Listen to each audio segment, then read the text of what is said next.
বিশাল মহাসাগর। সেখানে তুমি সম্পূর্ণ একা আটকে আছো, আর তোমাকে বাঁচানোর জন্য কেউ নেই আশেপাশে। তোমার কাছে খুবই অল্প সংখ্যক খাবার আছে। বিশাল সমুদ্রের এই ঝড় বৃষ্টি বিভিন্ন প্রতিকূলতা পেরিয়ে বেঁচে থাকতে পারবে তুমি?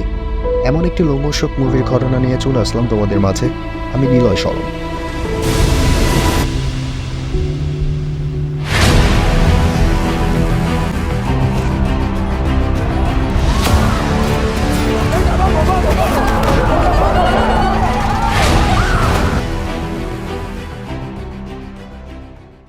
সবার প্রথমে আমরা মিয়া এবং নিকোকে দেখি একটি কন্টেনার পোর্টের ভেতরে। আসলে তারা দেশ থেকে পালানোর চেষ্টা করছে। স্পেন দেশের দখল সে দেশের মিলিটারি বাহিনীর কাছে চলে যায়, এবং খাদ্যাভাবের কারণে সে দেশের জনগণকে সে দেশের মিলিটারি বাহিনী খুবই খারাপভাবে অত্যাচার করছে। তো এই অবস্থা থেকে বাঁচতেই মিয়া এবং নিকো সহ আরও অনেকেই সেই দেশ থেকে পালানোর চেষ্টা করছে। আসলে তারা আয়ারল্যান্ডে যাবে, কিন্তু তারা যে ব্রোকারের মাধ্যমে আয়ারল্যান্ডে যেত, সেই শেষ মুহূর্তে আরও কিছু টাকা দাবি করে। তাদের কাছে কোনো টাকা না থাকায় বাধ্য হয়েই মিয়া এবং নিকো তাদের এঙ্গেজমেন্ট রিংটা তাদেরকে দিয়ে দেয়। তো এরপর আমরা মিয়া এবং নিকোকে দেখি একটি কন্টেনারের ভেতরে। সে কন্টেনারে মিয়া এবং নিকো ছাড়া আরও অনেকেই ছিল। মিয়া অন্তঃসত্ত্বা ছিল। হঠাৎ তারা বাহিরে অনেক শোরগোলের আওয়াজ পায়। অনেক মানুষ দেশ ছাড়ার চেষ্টায় আছে। অনেকে জোরপূর্বক ভেতরে ঢুকে যায়। পরিস্থিতি সামাল দিতে ব্রোকাররা গুলি চালায়, এবং সেখানেই নিকো এবং মিয়া আলাদা হয়ে যায়। মিয়া কন্টেনারের ফুটো দিয়ে দেখতে পায় নিকোকে অন্য একটি কন্টেনারে শিফট করা হচ্ছে, আর সেই কন্টেনারের নাম্বার ছিল 107। মিয়া সেখানে সম্পূর্ণ একা হয়ে যায়। সে সাথে সাথে নিকোকে কল করে। নিকো জানায়, আমরা পৌঁছে আবার এক হয়ে যাব, তুমি কোনো চিন্তা করো না। তাদের কন্টেনার দুটো পোর্টের উদ্দেশ্যে রওনা হয়। মিয়া কন্টেনারের ফুটো দিয়ে বাহিরের পরিস্থিতি পর্যবেক্ষণ করছিল। সবাই খাবারের জন্য চিৎকার করছিল। সেখানে খাবারের পানি পর্যন্ত ছিল না, এবং গার্ডরা অনেক সাধারণ জনগণকে মেরে ফেলছিল। মিয়া বাইরের এই দৃশ্য দেখে অনেকটাই ঘাবড়ে যায়। তাদের কন্টেনার দুটো পোর্টে আসলে গার্ডরা সেগুলোকে চেক করার জন্য থামায়, কিন্তু তারা কন্টেনারটি খুলে দেখে কন্টেনারের ভেতর সম্পূর্ণ ফাঁকা।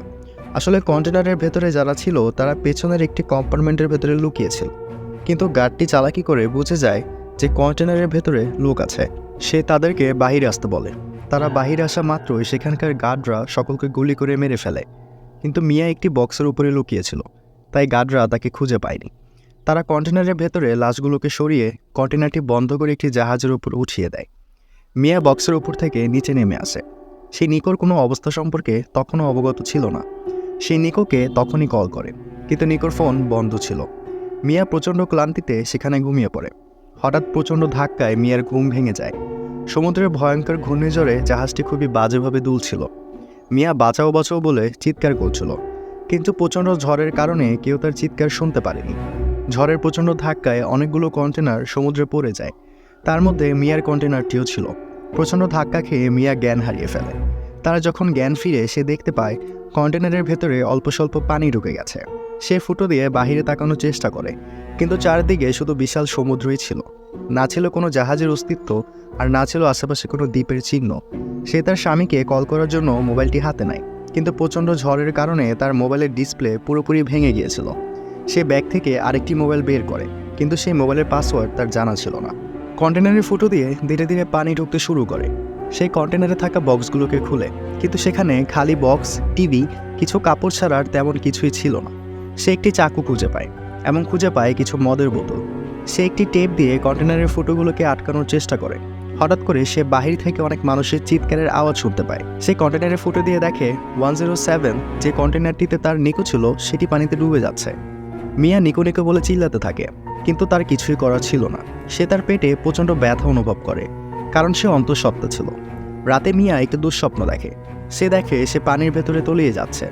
তো সে ঘুম থেকে উঠে একটি ফুটোতে পাইপ ঢুকিয়ে কিছু পানি বের করে দেওয়ার চেষ্টা করে, এবং বাকি ফুটোগুলোকে টেপ দিয়ে আটকে দেয়। তার কাছে 2 বোতল পানি, একটি চাকু, কিছু খাবার আর একটি ড্রিল মেশিন ছিল। মিয়া আগে সে ছোট ফোনটিতে তার সিম ঢুকিয়ে নিয়েছিল। তো হঠাৎ সে ছোট ফোনটিতে নিকোর ফোন আসে। মিয়া ফোনটিকে সাথে সাথে ওঠায়, এবং জানতে পারে নিকোদের সে কন্টেনার থেকে আগেই বের করে নেওয়া হয়েছিল। তার জন্য 107 কন্টেনারটিতে নিকো ছিল না। নিকো প্রমিস করে সে মিয়াকে যেভাবেই হোক বাঁচিয়ে নেবে, সে যাতে কোনোভাবে হাল না ছাড়ে এবং নিজেকে বাঁচিয়ে রাখে। সেই সমুদ্রে রাতের বেলা অনেক ভয়ঙ্কর ঝড় ওঠে। কন্টেনারটি খুবই ঝুঁকিপূর্ণভাবে দুলছিল। সে তার সর্বোচ্চ চেষ্টা করছিল ফুটোগুলোকে বন্ধ করার, কিন্তু তখন মিয়ার পেটে অনেক ব্যথা অনুভূত হয়। সে প্রচণ্ড যন্ত্রণায় চিৎকার করছিল। সেই কন্টেনারের ভেতরেই একটি ফুটফুটে কন্যা সন্তান জন্ম দেয়। কন্টেনারের অর্ধেকটা পানিতে ডুবে গেছে। বিশাল সমুদ্রের মাঝে ভয়ঙ্কর ঝড়, আর সেই অবস্থায় মিয়ার কোলে ছিল তার ফুটফুটে কন্যা সন্তান। একজন মায়ের যে তখন কেমন অনুভূতি হয় তা শুধুমাত্র একজন মাই বুঝতে পারে। সে একটি বক্সের উপর তার বাচ্চাটিকে নিয়ে ঘুমিয়ে যায়। সকালে ঘুম থেকে উঠে সে দেখে বাহিরে ঝড় থেমে গেছে এবং কন্টেনারের ভেতরে পানির পরিমাণ অনেকটাই বেড়ে গেছে। মিয়ার খাবারও ধীরে ধীরে শেষ হয়ে আসছে। সে তার ছোট বাচ্চাটিকে দুধ খাইয়ে শান্ত করে এবং তার কাছে থাকা ড্রিল মেশিনটি দিয়ে কন্টেনারের ওপরে ফুটো করতে শুরু করে। এতে সে কিছুটা ফুটো করতে সক্ষম হয়, কিন্তু পরদিন আবার ফুটো করতে গিয়ে দেখে তার ড্রিল মেশিনটি বন্ধ হয়ে গেছে। ড্রিল মেশিনের ব্যাটারি শেষ হয়ে যায়। তার মোবাইলটিও ঠিকমতো কাজ করছিল না। বেঁচে থাকা যতটুকু আশা ছিল তাও ধীরে ধীরে শেষ হতে শুরু করে। সে তার কাছে থাকা ছোট চাকুটি দিয়ে ওপরে স্টিলটি কাটতে শুরু করে। মিয়া অনেক ক্লান্ত ছিল, কারণ সে প্রচণ্ড ক্ষুধার্ত। তার কাছে যতটুকু খাবার ছিল সবকিছুই শেষ। সে বাধ্য হয়ে সমুদ্রের লবণাক্ত পানি খেয়ে ফেলে। সে লবণাক্ত পানি খাওয়ার ফলে হ্যালুসিনেট করতে শুরু করে। সে কল্পনাতে তার আগের বাচ্চাটিকে দেখতে পায়। আসলে মিয়ার আগে একটি কন্যা সন্তান ছিল, কিন্তু সে আগেই গার্ডদের হাতে মারা পড়ে। মিয়া নিকোকেও হ্যালুসিনেট করতে শুরু করে। পরদিন সকালে বৃষ্টির পানিতে তার ঘুম ভাঙে। বাইরে প্রচণ্ড বৃষ্টি হচ্ছিল। সে তার কাছে থাকা খালি বক্সগুলো দিয়ে বৃষ্টির পানি জমিয়ে রাখে। বৃষ্টির পানি খেয়ে সে কিছুটা শক্তি পায়। সে তার সর্বোচ্চটা দিয়ে ওপরের স্টিলটি খুলতে সক্ষম হয়। অনেকদিন পর মিয়া সূর্যের আলো দেখতে পায়। সে সেখান দিয়ে কন্টেনারের উপরে উঠে আসে। সে দেখতে পায় তার আশেপাশে শুধু বিশাল মহাসাগর, আর এই বিশাল মহাসাগরের বুকে শুধুমাত্র একটি কন্টেনার, আর সেখানে শুধুমাত্র সে আর তার ছোট বাচ্চা মেয়েটি। সে তার বাচ্চাটিকে নিয়ে উপরে উঠে আসে। মিয়া লক্ষ্য করে বাচ্চাটি নোংরা কাপড় সমুদ্রে ফেলতেই সেখানে অনেক ছোট ছোট মাছ এসে জমা হয়। সে বড় একটি লোহার টুকরো দিয়ে সেগুলোকে ধরার চেষ্টা করে, কিন্তু বারবারই সে অসফল হচ্ছিল। প্রচণ্ড ক্লান্তিতে সে বসে পড়ে। হঠাৎ আকাশে মিয়া একটি প্লেন দেখতে পায়। সে নিচ থেকে একটি কাচের টুকরো আনতে যায় বিমানটিকে সংকেত দেওয়ার জন্য। কাচের টুকরোটি নিয়ে উপরে উঠতে গিয়ে স্টিলের ধারালো অংশে তার পা খুবই বাজেভাবে কেটে যায়। সে তারপরও বিমানটিকে সংকেত দেওয়ার চেষ্টা করে, কিন্তু বিমানটি তার সংকেত দেখতে পায় না। এরপর মিয়া সুতো দিয়ে তার কাটা অংশটি সেলাই করে ফেলে। রাতে সে কন্টেনারের ভেতরে একটি জাল বানায়। পরদিন সকালে সে জালটির মাধ্যমে একটি মাছ ধরতে সক্ষম হয়। সে ভেতরে কাঁচা মাছটিকেই খেতে শুরু করে।